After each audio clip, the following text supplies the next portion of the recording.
to the MN Talk Show, everybody. Episode 25. We're kind of getting up there in the numbers, to be honest with you. We have a very special guest here, at least from... Would you shut up?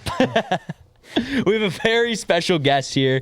One of my lifelong friends that I've known since I was a child, honestly, since I could probably walk. Seriously? Yeah, straight up. A company owner at the age of 18. An entrepreneur for that sake. Will Spence, everybody. Welcome to the show. Thanks for having me. Yeah, absolutely. Thanks so much for coming on. Appreciate it. I know we've been trying to do this for quite a while. Literally. But it's like, you run a company, so like you're busy, first of all. Busy, like life gets in the way. Like it's hard to get people out here sometimes. So it's like, yeah, I appreciate it. It's been a work in progress, that's for sure. But it'll be worth it. I mean, this is going to be probably one of my favorite episodes. I know that I say that every single time, but every guest that we have on always one ups the other, and it's like it's fun. But I want to hear a little bit about your backstory. Like I know most of it, but I think the people that are watching this want to hear more of it as well. I mean, being 18, owning a company is like 2 words and 2 sentences that don't go together. A lot of people like shake their heads at it, like what? It's been a roller coaster for sure. Why a roller coaster? What's so hard and what's so easy about it? Just trying to like learn the ups and downs of that kind of stuff, figuring out how to file for a business, learning how to build a website, learning how to like ship products from Pakistan, learning how to like communicate with people on different platforms. So it's definitely not been, set in stone and just kind of flow through it. It's definitely been ups and downs through it. But part of the backstory is obviously I went to Rogers, played Rogers hockey for most of my entire life. I stopped playing sophomore year. I picked up golf that year. Okay. That was also during COVID too. So I was kind of thinking like, well, I'm not playing golf anymore. I don't really do anything. Did they have a golf season during COVID? They did, but I wasn't even thinking about golf season. Honestly, I started playing golf just to lose weight. I was like 220 pounds. Okay. I started playing just because I wanted to play with my dad too. I wanted to be active. I figured that I'd be playing for the rest of my life too, just because it's one of those sports that you can play. One of those sports. My dad plays all the time. I was like, well, I'll probably learn it. It'll be fun. And so I went out to the 3-hole loop in Links, Northfork, right over here. And I played a couple holes there. I didn't really like it. I still wasn't the fan of it. And then I started to like figure it out, started to hit some good shots. I was like, okay, this is actually like fun. And then from there, like that's kind of like the whole fun part golf, where I like to just kind of like to figuring out is like, okay, like why is my shot going to the right, but realistically like I'm feeling like it's going to the left. And from there, like it kind of just took off. I just started watching videos. I actually started watching like the PGA. I started watching like, okay, this sport's like actually kind of fun, intriguing. Yeah. And so that's kind of what it got me into it. And then obviously now I got to a point where I'm owning a glove company. So it escalated very fast. But you don't just wake up one day and you're like, golf gloves, let's do it. No, not at all. And that's kind of the funny part of it is that's how it turned into it, is kind of, quitting hockey, wanting to be active, and now I sell gloves to people. Yeah. So it's a funny story. So yeah, Rogers graduate. I graduated 2023. I'm doing school online at Anoka Ramsey. So I still do school. I still have, a backup plan, you can say, to this whole thing. And the whole thing kind of started out where I was playing for Rogers Golf. I was playing Rogers High School Golf, and I was going through gloves all the time. I was either going through different brands, gloves that I didn't like, just based on feel and based on look. I would go through a brand new glove, I don't know, every 2 weeks, especially. You said you would go through like, what, 15 to 20 gloves a 15 season? gloves a summer. Yeah, it was insane. I'd either sweat them out and they would crust up, and it's to a point where it's like you're putting a brick on your hand. You so just gross. can't do it. It's disgusting. So that would happen. You'd get them that rip right away. You'd get some that would rip the second you put them on, which is faulty. I mean, you sometimes just have faulty stitching like that. But when you buy a $30 glove from Fox Hollow, you expect it to be good, and you can't go in there and be like, hey, this ripped when I put it on. Yeah, they're not going to refund you or give you a new glove. Yeah, they're going to tell you £1 sand. They're not going to give you a new one. You got to go buy another one. So that's kind of where you were like, why don't I create something that people like and that I would use? Yeah, so that's the exact that's not the exact mindset that it turned into. The mindset that I actually started with was like, all right, I'm tired of buying these gloves. I'm so sick of it. So I'm going to just create my own. So I took every quality that I wanted. I want something that was clean. I wanted something that was cheap. And then I wanted something that was durable. So I just started doing some research on stuff on, where I can find leather manufacturers, where I can find people that create gloves, where can I find people that do this, how does FootJoy make their gloves, how does Titleist make their gloves. Yeah. And so I started researching, started figuring out, and I came to the conclusion that I wanted something a little bit thicker, because me personally, I always wanted a glove that was slightly thicker. I didn't care about a super thin glove that I could feel the club, they say, Yeah. because at that point I might as well just wear no glove. If I'm gonna have a super sure. thin ones, I'm just gonna wear no glove to a point. And then those thin ones, they break all the time. They rip super easily. And so then it's even more awkward having a ripped glove, a ripped thin glove. Yeah. It's just super awkward. So I didn't want a thin one. So I wanted it slightly thicker, not to a point where it's like I'm wearing an oven mitt, Right. but to a point where it's actually like going to do something. For sure. And then on top of that, I added an extra layer of stitching on spots like right here on the palm that's like most likely to rip. So I added some stitching there. There's another like kind of pocket right here at the thumb that kind of Just the biggest points of contact. biggest points of almost. contact, and where a lot of amateurs rip too. Yeah. So I added that. That's kind of like a feature that I added to that I wanted. And other than that, I wanted it clean and simple. I wanted an all white glove. I wanted just a clean logo. I didn't want too many colors. I didn't want anything because I didn't want to look down at like, because some gloves have like a mesh knuckle. I hated those. I hate that. Don't want to look at those. Don't want to feel mesh at all on my glove. I want full 100% Cabretta leather. And that's what I made. So I ordered a handful of them and I started using them. Like, I really like these. I really like these. It was kind of cool that it was my own. Yeah. It's like, okay, these are my. It was something that nobody else has. Yeah, it was like, oh, this is cool. And everyone's like, whoa, what are you wearing? I'm like, oh, it's my gloves. I'm like, what? Your gloves? Yeah. And I was like, yeah, these are the gloves I created. I smacked a logo on it and created kind of a name. I was like, it's just kind of my glove. I'm like, can I get one? I was like, Yeah. sure. I mean, why not? Yeah. have a Give me like pay me a little bit and like for Yeah. the shipping costs and like sure. I don't know. I'd Did get you one. like look at like Titleist and like Callaway gloves and just be like, gosh, like they're obviously the pros use them. Mm-hmm. Did you kind of look at it as like, hey, if I take something from Titleist, take something from Callaway, and now like combine them both, and now you have your glove? Is essentially what you kind of did? Not really, just because each glove kind of has their own different spin on it. Like Titleist has what, like 6 variants worth of gloves. They have their Weather Soft, they have their Stastoff, they have their Perma Soft. They have so many different types, and they call it like grade leather. They have single A, double A, triple A, and it's all to me kind of a load of garbage. You kind of need triple A. Triple A is the best for sure, but if you have like a Zipcore type of grip, like no matter what leather you have, it's going to chew through it. For sure. I mean, otherwise you're using a rebar glove. There's not much you can really do, but you can just enhance the durability on it. And so there's different attributes on each company that I kind of like. I like the logo of all of them, to be honest. But that's just a logo. Like that has nothing to do with like the actual, I guess, use The of actual the glove, quality, right? yeah. Some of them like crust up after a while. Some of them don't filter out water and sweat like at all. Like Titleist gloves are honestly terrible. Like if you get a 95-degree day here and you have a Titleist glove on and you sweat, it's over. Like, you put that glove back in your bag and it's over. And sometimes there's products that it's like a glove filter system that you put it in like a case and like let it dangle on your bag. But you shouldn't have to do that. I mean, Yeah. it's a glove. Like you should be able to take it off, throw it in your bag, and like be ready to wear it dry, ready to wear a glove the next Yeah, day. and so that's kind of the thing that I wanted. And I did some research about it, and what I've come to find is they use a bi-layers. They do 2 layers. So they do let's just say a single A layer. They don't disclose what they do, but they do a single A layer and then a triple layer on top. And my understanding, I haven't ran like experiment tests with it, but my understanding is that bi-layer actually doesn't filter out water and sweat and dirt efficiently, like a 100% same AAA Cabretta leather that they use. And my understanding is that they just do that to get a super, super cheap glove. Right. To make most profit off of it. Yeah, especially with a company like Titleist with that much capital. I mean, they're ordering a load of glove. I mean, they're marking these things up 24, 23x to what they make. Yeah. And so they're making a ton on these gloves, and they're good. Right. And they have all the market share. And so their gloves are very good.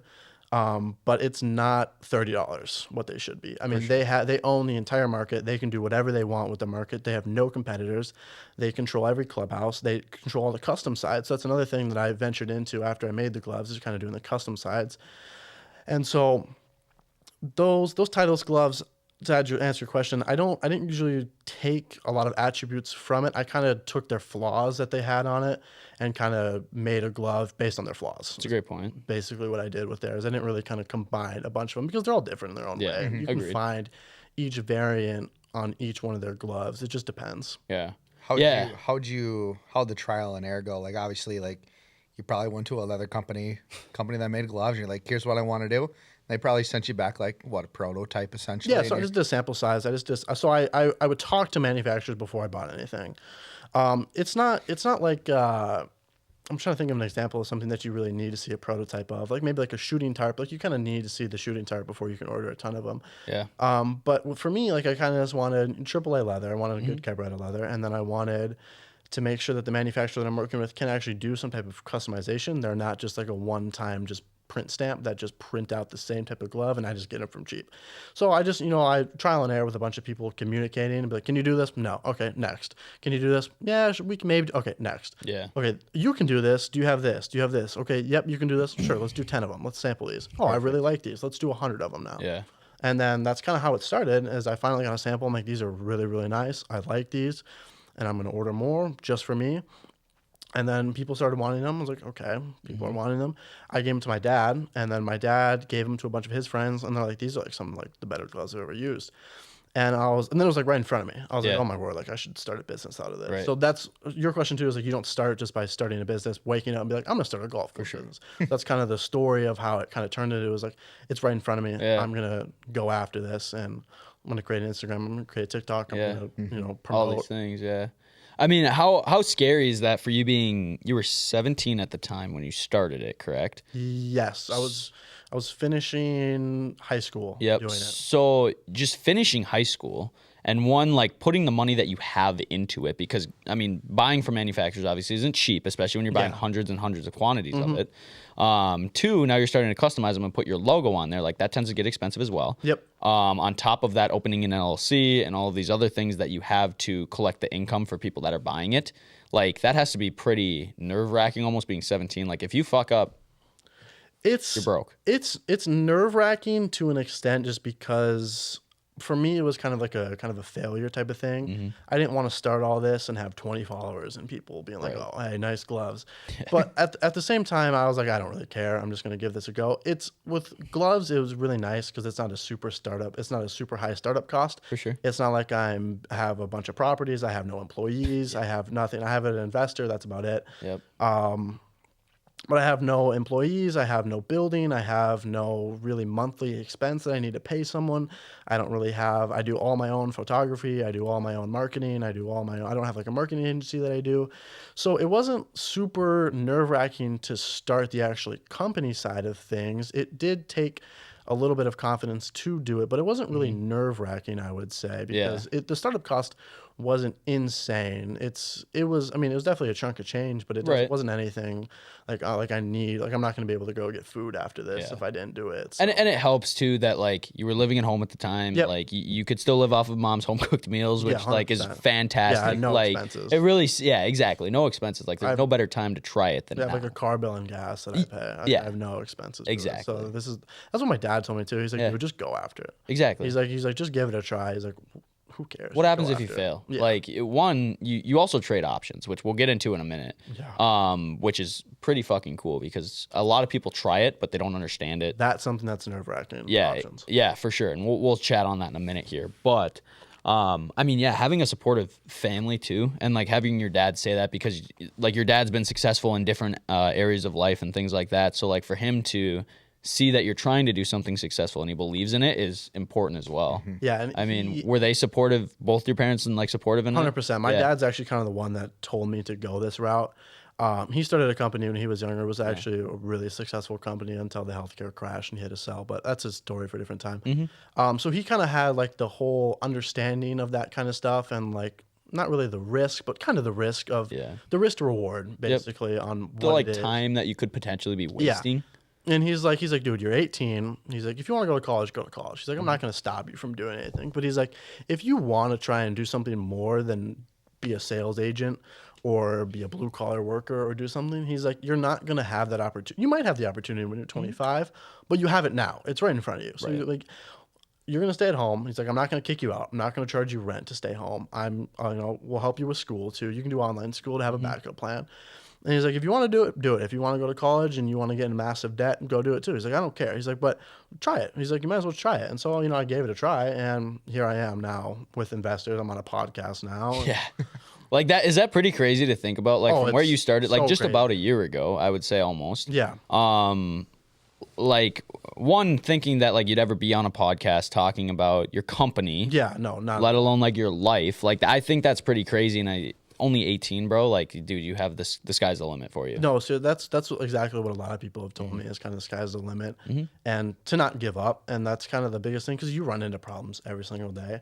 I mean, today I couldn't figure. This guy was wanting custom gloves for some type of logo, and he sent me this logo that he wanted, and it was terrible quality. Yeah. So I'm monkeying around with enhancements and trying to figure out if this is going to work with the background and stuff like that. You run into problems every single day, and a lot of times I wanted to shut the computer off and just go play video games, Yeah, or go for a literally. run, or go play a round of golf or something like that.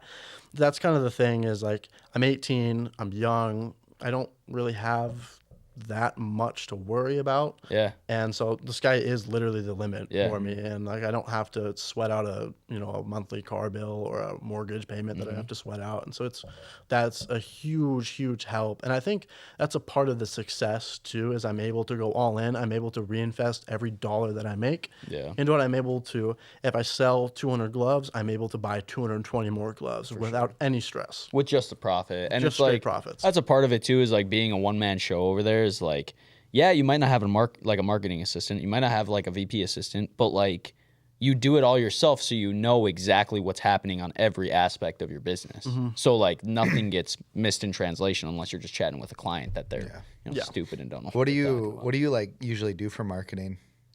So right now it's strictly TikTok and Instagram.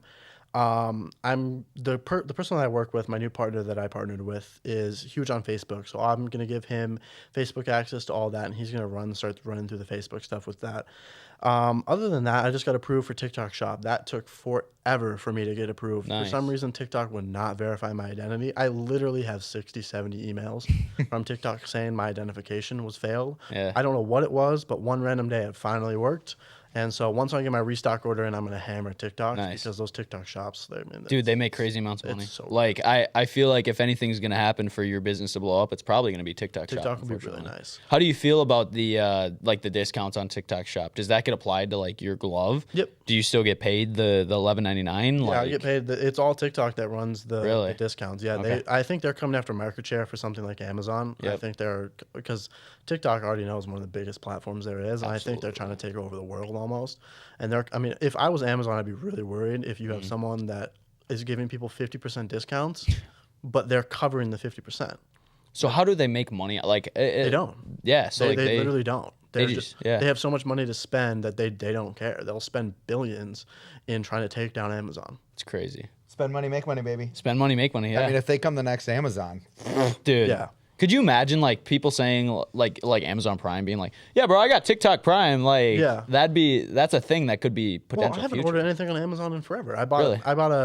a graphics card Yeah. on Amazon. That's just because it was there. Right. Everything else I buy on TikTok Shop. Yeah. The I'm not coupons gonna are lie. insane. I thought the TikTok Shop was like a Temu shop. Dude, I did too, like, I'm out and of I here. ordered a few things from there. It was like I saved like $400, and I'm like, That's great stuff. deal, bro.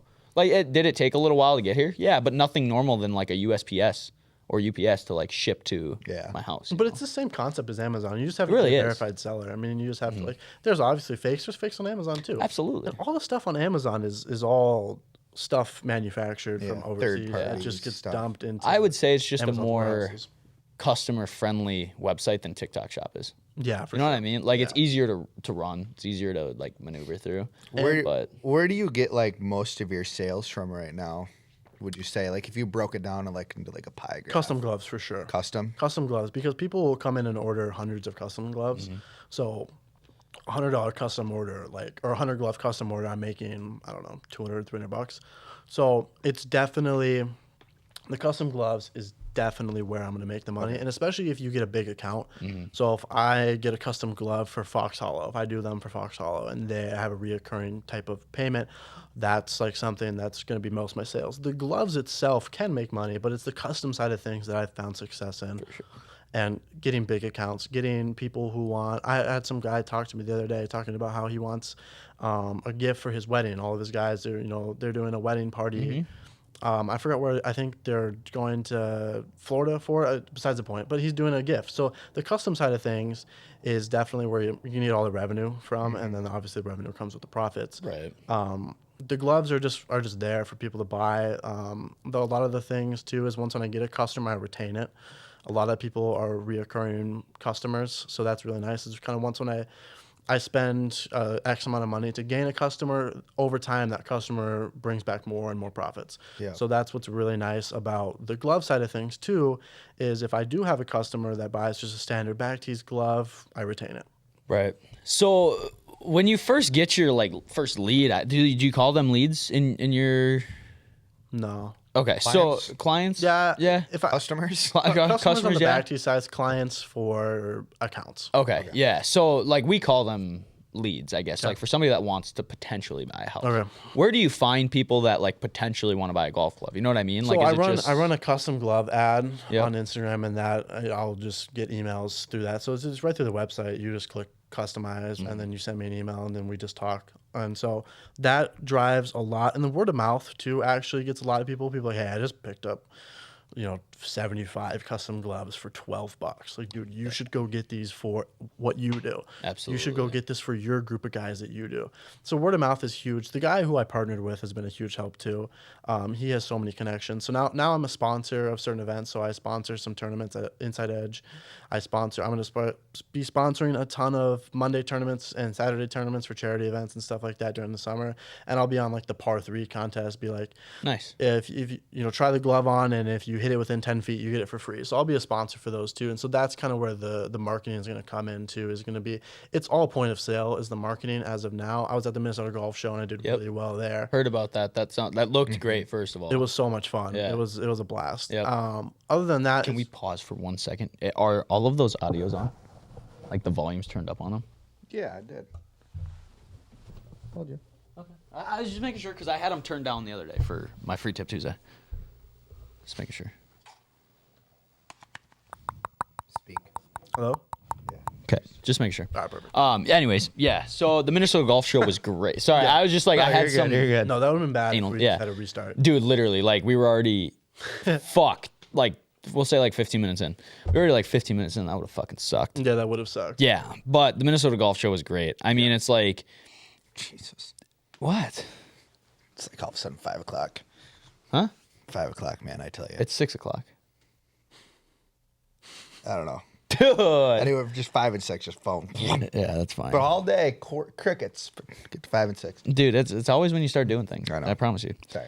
Anyways, your company's blowing up. Like it's doing the thing. You're doing the things right, and like people are obviously seeing it. We see it, which is why you're on the podcast, and like we think you deserve to share it and like share your side of the story appreciate because that. not everybody sees it. They just think, oh, some rich kid who like got money from his parents to blow this Yeah. shit up. You know, like that's the hardest part, and I think that's why you being able to come on here and share it is important because a lot of the people, at least that you surround yourself with, are like going to see this and be like, actually understand what the company's about and not just see it as like, oh, he's trying to make $1 million. You Yeah, know? people like the like, story too. yeah, agreed. Yeah, and That's I what a lot of think people said at the golf show, like, oh, that's a cool story. I'll buy a couple. So it is. Yeah, and they're cheap enough to just be like support a small business type of thing. You know what I mean? Especially in Minnesota, a lot of people in like Minnesota love Yeah. supporting Minnesota companies. Exactly. And now that it's based off of just Minnesota. I mean, anyways, How long did it take you to like actually like start selling gloves? I'm assuming like day one you got the website up, you could like buy now. so- Like I'm assuming you didn't get 100 orders day one. No, no, not at all. I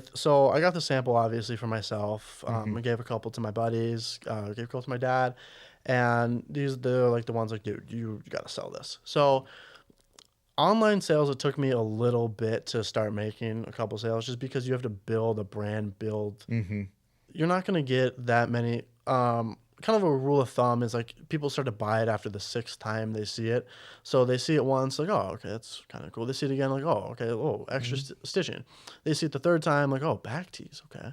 starts to sit The in the 4th brain time, a little the more. 4th time they say, oh, $11.99. That's, and then the 5th, 6th time is kind of where you land it. So it took me a while to kind of build that repetition. It took me a little bit to build the Instagram, get followers, make it look actually somewhat presentable to a customer. And then once when like you kind of get off your feet, it's kind of flows from there. it just kind of flows from there. So I would say from the time I got my sample to the time I was getting online sales, I would say like 5 to 6 months after. It took me, a month and a half, 2 months to build a website to a point where I liked it. Me and my aunt took pictures. I never hired a photographer to do anything. She has a Nice. camera, so we took pictures together. The Instagram is a simple Instagram setup and posts. And then that's pretty much it for time to sale. Yeah. And I guess to get in point of sale, probably took me about a year to start selling in person. It's not terrible. No, Can no. I ask what your biggest month has been so far as revenue goes? 5,000, 4,000, something like that. I don't really look. I kind of just the golf show was really, really good. It The was, golf show yeah, good. We sold out of absolutely. everything. So Yeah, that was so that was our biggest month. Did you sell a lot of custom there, or was it just okay? We sold a lot of custom Yeah, too. that's sweet. So when you do sell them at those events like that, do you, I guess, take orders down and then ship them to them, or No, are they... I just took contact information. I don't take people's money front Right. end like that unless because Yep. a lot of it too is a lot of communication. It's a lot of okay, like you want 12 gloves. Well, how many size? What size do you want? You want 2 medium larges? You want 2? You want cadets? Do you want right-handeds? So I have a couple of clients too that I still haven't landed a big, which are going to be really big deals for me. And those are all met at the golf show. So yeah, I sold out completely of all the back tees gloves at the golf show, besides a couple right-handed gloves. Right, I but was- those are like the extra larges, the ones that nobody wears. that's actually a really surprising thing. Yeah. Is you say that I could have sold an extra 200 to 400 extra larges, double extra larges, What the fuck? and cadets. It was insane. The amount of people that have like big meaty hands and stubby fingers is insane. I suppose. I mean, maybe I'm just one of those fuckers that just have women hands. No offense. But, I mean, Jesus. I sold We just out got of canceled. nah, I don't think Just so. got I canceled. don't think so. I sold out of large and XL within the first couple hours of That's the first nuts. day. I only had like 50. You were there for 2 days? 3 days. Holy fuck. 3 days. That's So nuts. I sold out of those really fast. Like, oh, this is interesting. Oh, this Yeah. is going good. Pretty exciting. And then it was a super exciting. It was really fun too, Yeah. actually meeting people and talking, seeing other companies. So I sold out of those fast. I was like, what in the world? Why are all these people want double XL? I mean, I have like 10 double XL Yeah. people. I didn't think that anyone even wanted double XL. So I took everyone's contact information down too, and I ordered more for the restock order, and I'll be able to send those to people too. Nice. But the amount of people that wear double XL is insane. I would have never even know that. It's almost concerning. No, it's super concerning. Yeah. A lot of people order those online too because they can't find a double XL in their local Foxhall golf. So the summary of this like back tees golf is that you fix the things and give people the things that other big companies don't. Pretty much, yeah. That's amazing. Do you see back tees golf being an apparel company at some point? Maybe a golf club company? Yeah, no, not club because clubs are super engineered to Right. a point where there's metals involved, there's forgery involved, there's electricians involved to it. It's a science. Just no clubs. Yeah. Gloves are easier just because it's kind of like it's just leather. It's Yeah. leather and certain features that you want to make. It's a all-in-one product basically. sure. So I could maybe do it with a club. And it's universal. Like a very club isn't universal. Yeah, That's it's custom. and so many people are very, very superstitious about golf. Gloves they're kind of superstitious about. Some people try them on, but this is too thick. Okay, well, Perfect. Have a good day. yeah. So that's another thing I'm working on is do a thinner glove, a player's glove is kind of what I'm trying to call it. I'm working with manufacturers right now to get that done. I haven't found one that I like and able to sell yet. So Right. that's something that I've been working on.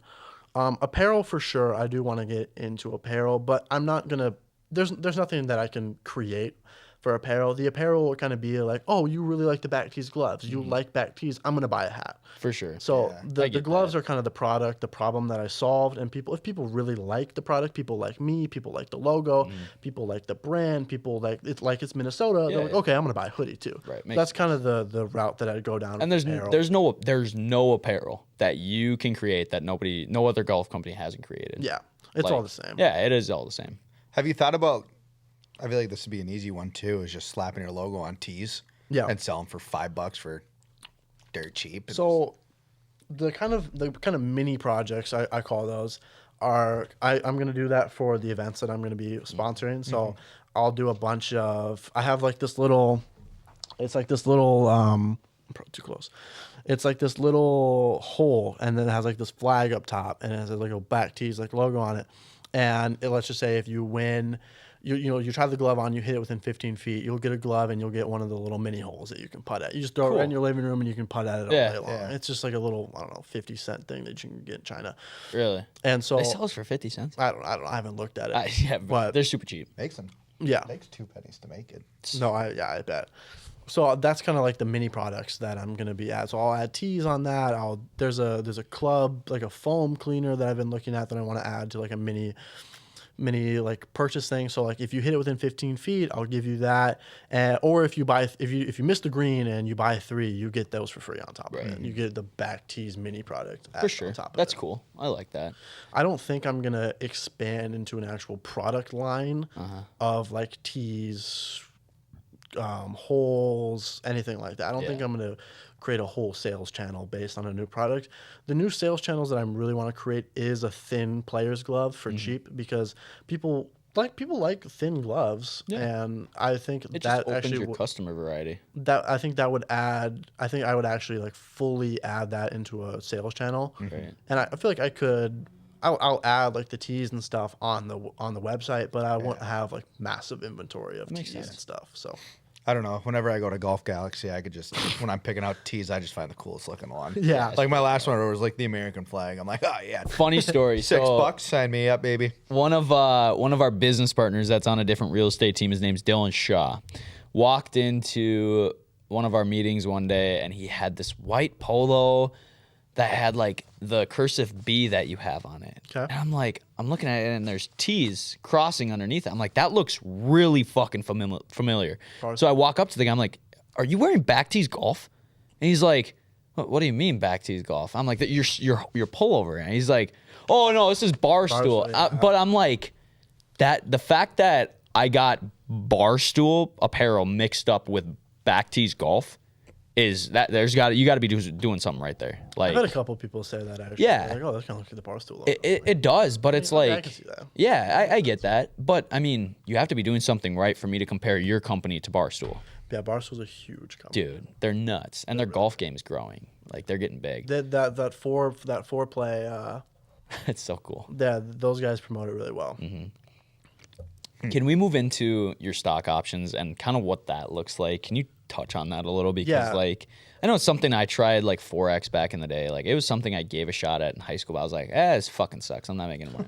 Yeah. But it's just some crazy shit. And that kind of ties into the 18-year-old company owner and day trader. You're like, what the hell is this kid doing? Yeah. So I've been involved with the stock market ever since I was born. Yeah. Ever since I was born, my aunt, my dad, my uncle, and my grandpa would all buy me and my little brother shares of stock as a present every single time.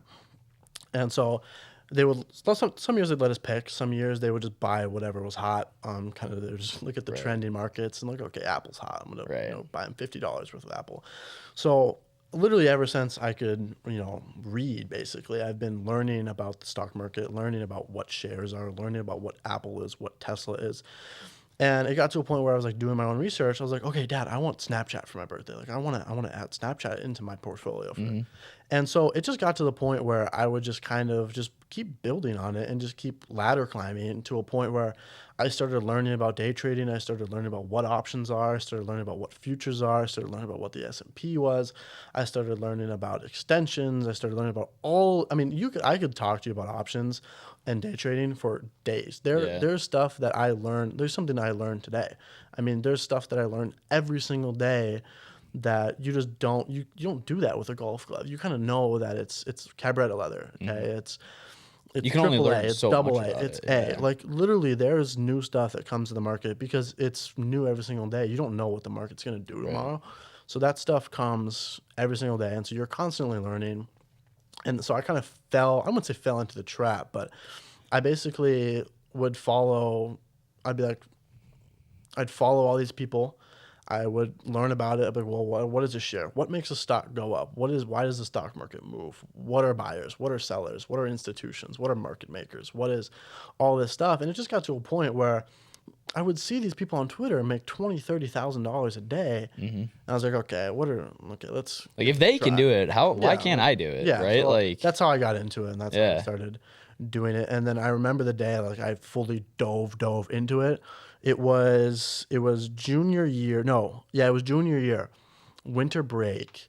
I had time, and me and a buddy were like, dude, let's just try it. I was like, okay. So I downloaded a charting platform called TradingView, which I already kind of used just to view some charts, just doing the But standard nothing you actually shares put and- money yeah. into. Yep. And then I opened a brokerage, which I'd never done. So I opened a Webull account, and I just started paper trading, and I started trading options. And literally from that day on to now, it's just the same constant ladder climb. I remember I joined a free voice chat on Twitter, and the first thing these guys were talking about, they were talking about like 9 EMA crossover over VWAP, and I was like, dude, what are these guys? They're not even speaking a language. And I would literally just go, what is VWAP? Oh, okay, volume weighted average price. What is 9 EMA? 9 estimated moving average. What's a 21 EMA? 21 estimated moving average. What's a 21 SMA? 21 simple moving average. I would just ladder climb until a point where I would see, okay, what's the 9 EMA crossover 21 SMA strategy? What's the profitability factor on that? What's the ratio between your profits of your winners and your losers? And it's just a ladder climb. I got to a point where I really liked trading delta and gamma, and I really liked trading futures on an extension model that I created. So it got to a point where I really liked something called the Kiltner channel, and a Kiltner channel basically just measures kind of the active true range of a stock. That's the best way I describe it to people. It's a band that kind of lags behind where the price is. And if it gets too far out of that band, it's almost like a rubber band. It kind of wants to revert right back to the mean. So then I created a simple candlestick pattern, matched that with some technical analysis and some sentimental analysis. And I created an indicator that I coded, and it's a sequence. It's a color sequence. You don't have to do any work. It goes black, blue, and it has an arrow pointing down or up. And if it's pointing down, you put a line. If the line Sell gets line, crossed, correct? Yeah. If the line gets crossed, you enter short. There's a band that runs through the middle of price. That's basically your take profit band. You can take profit there. You can take profit earlier. You can hold to the other till you get to another signal, and you put stops at wherever you feel you need to. I always like to say put stops at the high. You can put stops at the high of the entry candle. One of those works. I put stops at the high. I take profit at the middle band, and without technical analysis, without sentimental analysis, without any type of structure of any sorts, it has like a 70% win rate with like a 1.8x RR, which means that every time you lose, you're going to lose, let's just say, a flat rate of $100. And every time you win, you're going to win $180 because it's 1.8x your risk. Correct. So as long as you keep your risk the same, it's going to be profitable in the long term. Anyways, My mind's fucking blown right now. It's very complicated. But I get what you're saying simply just because I've had somewhat of an experience with it. But you're saying that you here's my Robinhood account. Start investing for me, brother. so like you created this remind me what it's called. It's an indicator. You just put it Yep. on your chart and it just starts showing you. Okay. It just has a bunch of arrows and bands. All right, off mic, you're gonna show me how to do that. Anyways. Yeah, straight up. Anyway. So like what do you do it off of? Because trading options is different than trading like a stock, correct? So it's not options. That strategy works on options, but it doesn't work as well in options just because of something called theta decay. Basically, options have a time value to it where if you hold an option contract, so let's say you buy an option contract at the start of the day for $100, the stock moves completely sideways. Let's say you buy an option contract of Intel stock at $100 at 8:30 right at the bell, and it becomes 1 o'clock, okay? And Intel is still trading at $85. It does not move one single bit. Your option contract will actually lose value just because of the time. And at the end of the day, they'll expire worthless. Really? But on the flip side is if you get a move fast, your option contract is going to make way more than a flat share or a flat future contract, because if you get the fast move, then time works in your favor. Correct. So in options, the longer that you're in it, the potential you have to lose more. Yes. So the stock options is something quick that you have to jump in right away, Very quick. make your money and pull out. And that's something that I honestly haven't mastered yet. Yeah. And the people that can make, I would say I'm in the 1% of option trading. I can put money in and I can withdraw money. I can make money. I can't make $20,000 in a day. And I think that's the 1% of the 1%. Those people are so insane. Those people are wired differently. And I'm going to figure it out one day. But is it not also about how much you can put into it right away? The money you put into is very important too, because if you have $10,000 and you want to risk 1%, that's $100 a time. Yeah. But if you have, and if you're making $100, you're risking $100, and if you hit a 3x your risk, that's insane. Right. Like 3x your risk on a day trade is really, really good. You're working for the 1.5s, the 2s, double your money in option game is really good. You can even like 48x your options because options are crazy. But when you're day trading, you're in and out in 30, 45 minutes. A 2x is really, really good. Mm-hmm. So to do that, you have to risk a ton.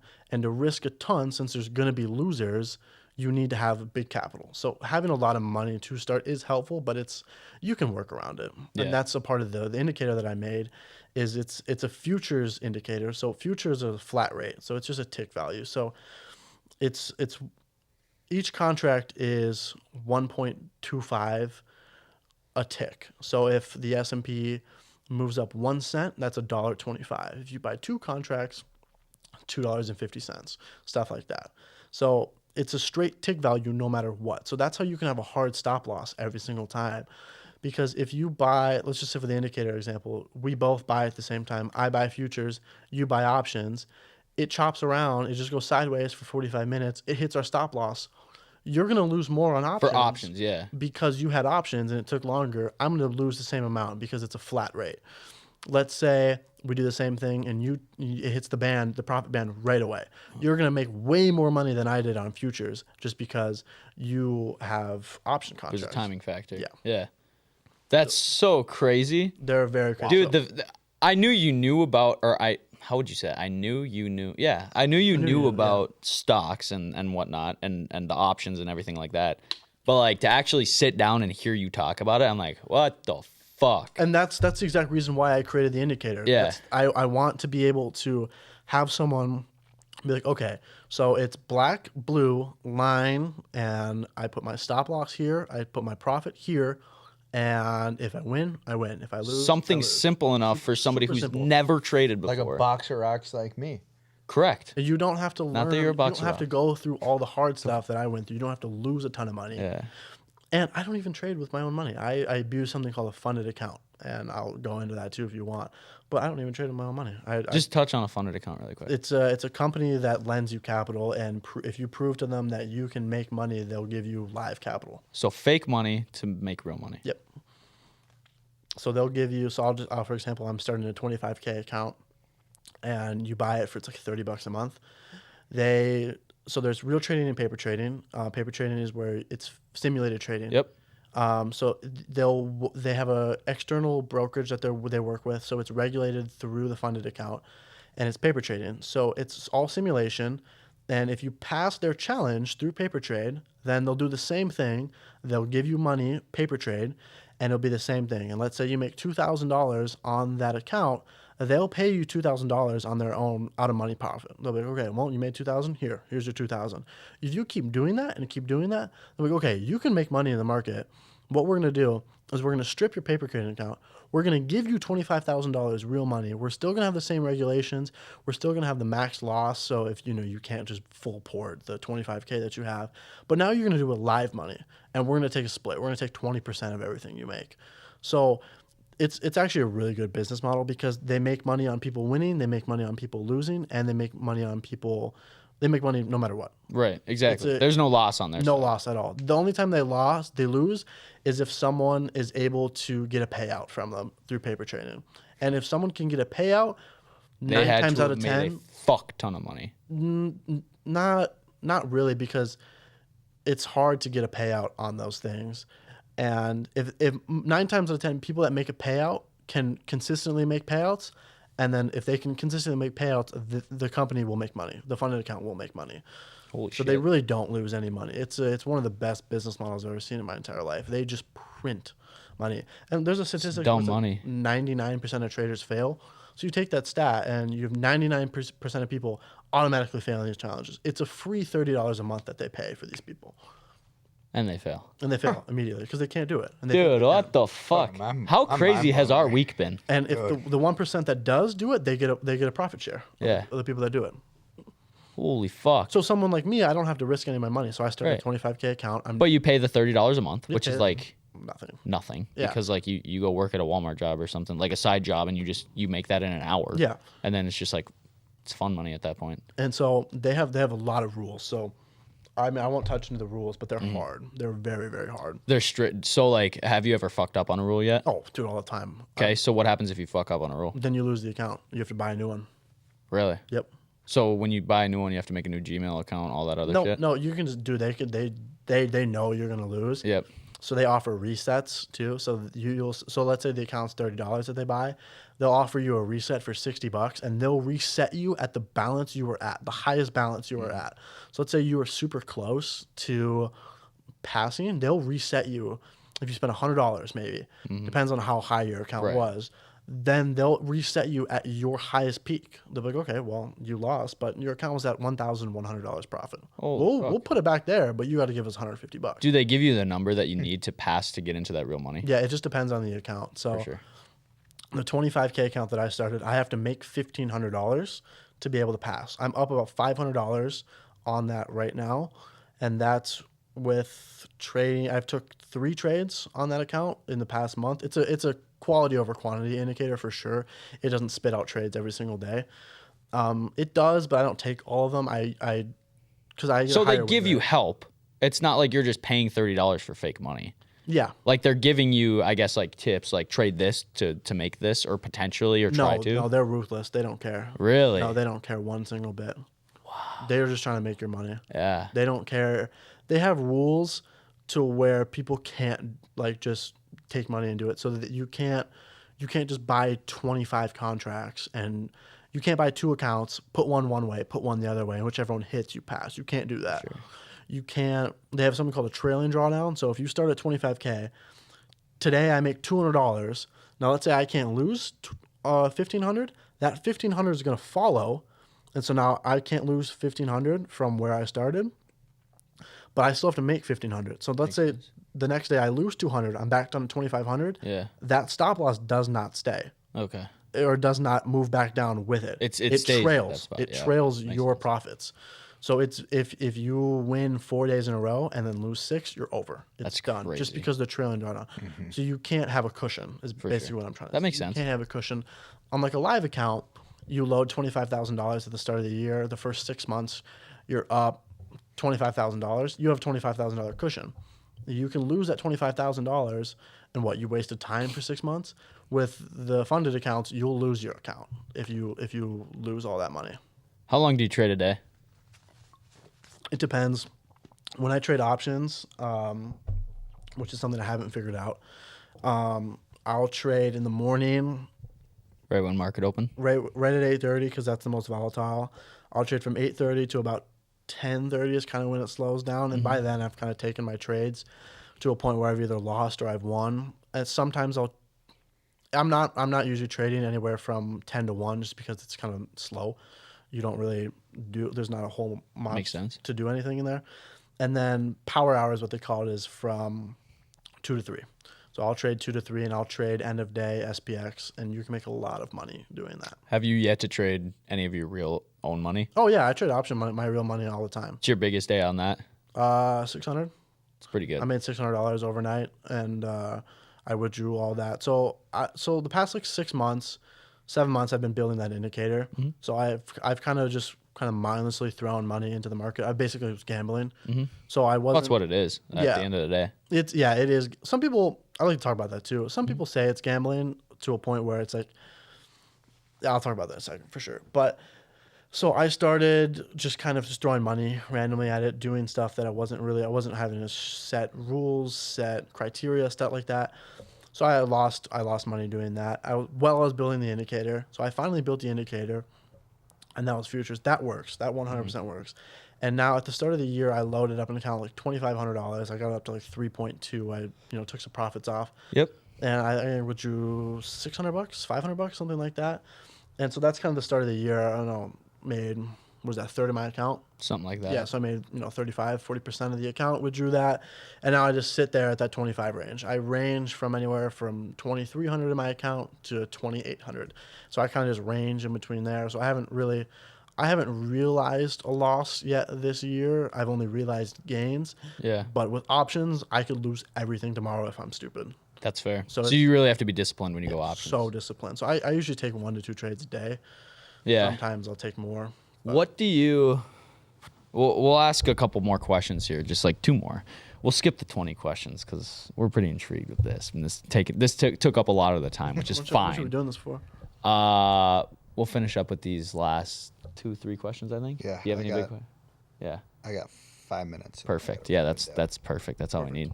Ripping down. So, one, where do you see yourself trading options in the next year, next 2 years? Is that something that you want to take on full time? Is So that I'm gonna figure that out. I'm Okay. gonna be the 1% of the 1% for sure. If that means that I'm gonna lose $500,000 by the time I do it, I lose $500,000. Dude. it's worth it at the end of the day? You see? I'm not gonna put my rent into it. Yep. If I'm gonna lose $1,000 in the next year, I'm gonna lose $1,000.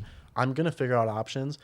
The options work for the indicator that I built. It's just not as profitable as futures. Right. And I'm gonna figure it out because I think options is the best way to make money in the market when you can figure it out. For sure. I love that. I think you could do it. You just got to grind to it. Yeah. Find everything else out. I wish I was that smart. Literally, bro, just listening to you talk just like makes my mind spin because like trying to, like you said, it's not even a language to us. It just sounds like a lot. It's really It not that does. much. Yeah. I mean, it's like anything. If you learn about it, you'll understand. I understood 2 words: profit and loss. I know what those P&L. are, baby. It's a P&L. I always want profit. With Backtees Golf, is that your retirement plan? Is that what you plan to do for the rest of your life? Where do we see that in the That would next be 5, nice. 10, 15 years? That would be really nice. I think kind of the long-term goal, what I always tell people is want to create a couple jobs for people. I want to have someone, like I don't want to say golf junkie, but I want a golf junkie. Yeah. I want people who love the sport, love Minnesota, love that kind of stuff. I want to create jobs for people. I want to come after market share. I want to get bought out by a Titleist or FootJoy or a Callaway or something like that. I would really like to sell it in the next 10 years. And to get to that point, I need to get about $1 million in sales. That's when they start kind of thinking about acquisitions. And Callaway will do it. Callaway buys companies left and right. So that's kind of the long-term goal for sure. So yeah, I guess you could say it's the retirement plan is to build it and sell it. Yeah. I don't know the timestamp for it, but that would be the retirement goal, yeah. What would be the goal for the timestamp? If I you had to could- pick a If I number. could do it in the next 10 to 15 years, I'd be really happy. Yeah. I mean, at that time, you'll be 35, bro. Yeah. There's nobody retires at 35. There's a small one. Shoot for 5, hope Yep. for 11 or 10 to 15. Yeah. I like that. It's a great business model. Yeah. Well, I think that's really all we got here. You absolutely killed it. I think we need to have you back on. I'll be We'll back say for sure. At That'll the be end of the fun. golf season? Yeah, I'll do See it. kinda I'll do where it everything- whenever. yeah, Whenever that's I have sick. time, I'll I do think it. we need to have you. We should do one at like 8:30 in the morning. We should like hook you in. Do a Where you- live Live trade? live Yeah. trade, so I could just watch and just copy off to the side. All right, he's going in. I'm going in. He's taking off. All of a sudden, Nate's down negative 15. yeah, you're up 1,500. I'm down 1,500. I'm like, fuck. What did I do? I wish it worked like that, but it really Yeah. does. It's all about risk management. It so is. the way I want to talk about the gambling thing you told you were like, it's gambling. The way I always talk about it, it's like if you play blackjack, you play basic strategy blackjack, where you have like a sub 50% of winning. It's blackjack with counted cards. That's fair. You're gonna lose if you're a gambler, a professional gambler. You're gonna have days you lose. Yep. But as long as your winners overcome your losers, you're fine. You have that 51% over the casino's 49. Yep. Which realistically is like 70%. Yeah, and, it is. and it's more, but it's not double. Right. It's 30-40%. So that's how it kind of balances out. That's how I crazy. explain it to everyone. It's Yeah, that's a good explanation Counting for at least the cards. people that actually understand gambling and the casino and stuff like that. For somebody who doesn't understand either of them, Yeah, yeah. get But people will 21. come at me and be like, "Dude, you're just gambling." I'm like, "Well, yeah, but it's like I have an edge." yeah, I'm it's an counting edge of cards. gambling. Yeah. Yeah, agreed. I've heard that a couple times, but yeah. Well, thank you everybody to watching the MN Talk Show. That's Will Spence. What a fucking show, man! sir. That was a lot of information in a That little was a amount of lot. time. I'm mind blown like, away. Literally, like Mind blown away. Normally, when people start rambling about things, we'll stop them and ask them a question in between. But like, know, I was yeah. just so like. Yeah, it's bad. But like, it's not because it's different. It's something different. Where like is. some of the people will like just replay and replay and replay. Yeah, but it's not like I'm telling like a store or like I'm at a literally, grocery store. yeah, exactly. I hit someone with a card or something like that. Straight up, dude. Which is funny. We were on our way back here and we actually saw a car hit another car. Nice. Not yeah. That'll that was happen. Really? crazy. Yeah, I've literally, never like right experienced- down. I've never experienced a car crash. It wasn't anything crazy, but it was like he was coming through the intersection. This guy just pulled out just a little too far and he just nicked him. I don't know if I'm a bad person for this, but that's on my bucket list to like kind of experience a car crash. Probably a bad person. I don't Like, obviously, I don't want anyone to get hurt, but like, Right. I kind of want to just like see it. Like, I always just see the aftermath. Like, I don't want to see the idiot who just drives into another person. I'm like, dude, you're a dumbass. Obviously, I don't want anyone to like die, but like, I always see the aftermath. I'm like, dude, I don't want to be the person to say How are you're you a in bad the person ditch? for that, but I don't want to be the person to say, it's fine. I think everybody wants to witness that. Anyways, that's how we're gonna end. That's the Will Emmett wants Talk to see a Show. car crash.